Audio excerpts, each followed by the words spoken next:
The Honeywell water heater flashing 6 times typically indicates a problem that needs attention. A possible cause is a leak detected on the tank, often due to rusting within the tank. To address this issue, inspect the tank for any signs of leakage, such as cracks, and replace the entire unit if necessary.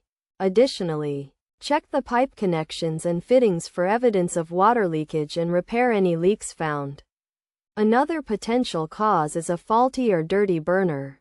To troubleshoot this, turn off the water heater, remove the bottom access panel, and detach the components leading to the gas control valve.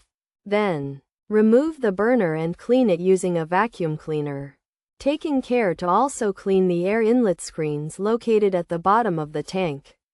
If the burner is faulty, replacement is necessary. A failing sensor can also trigger the 6 flashes, in which case replacement is required.